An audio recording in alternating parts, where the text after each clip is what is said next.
A viral video showing a State Farm executive allegedly discussing the company's tactics to strategically hike rates on California policyholders has raised an alarm among consumer advocates. KTVU's Tom Vakar joins us with the fallout from this video and what State Farm has to say. Tom? Boy, a lot of fallout. Now, the person who was actually asking the questions apparently was using a hidden camera, and she was later identified as a reporter from a website called O'Keefe Media Group. The video was posted on YouTube by the O'Keefe Media Group, created by James O'Keefe, founder of Project Veritas, a right-wing activist organization known for secretly recording and releasing deceptively edited videos. I heard that the insurances pulled out of the California fire. It seems like it's all, I don't know, orchestrated. I mean, it kind of is, but not in the way that you would think. We go to the Department of Insurance and say, we're overexposed here. You have to let us catch up our rating. If the department does not agree, then we'll say, okay, then we are going to cancel these policies.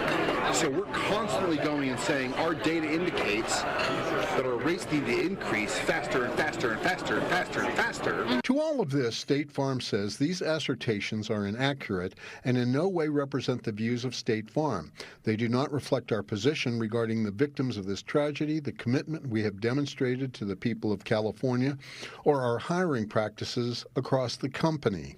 The individual in the video is no longer affiliated with State Farm.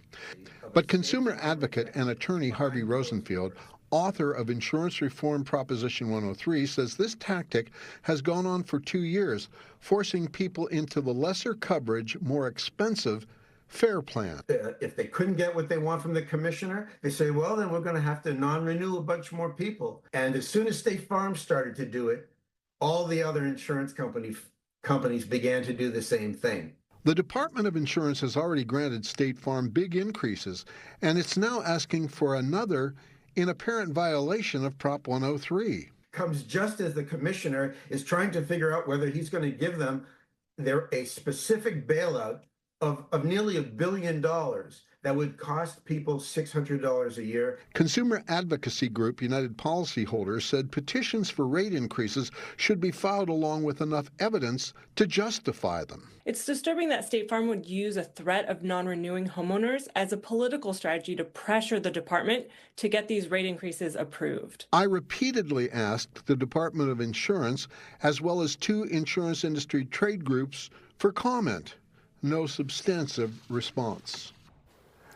And now the big question is, will State Farm continue with non-renewals and cancellations, making the insurance crisis even worse? We shall see, but a very embarrassing situation for them. Tom Vakar, KTVU, Fox 2 News. And certainly a conversation of a lot of people watching very closely as we try to figure out how we move ahead. All right, thank you, Tom. Yep.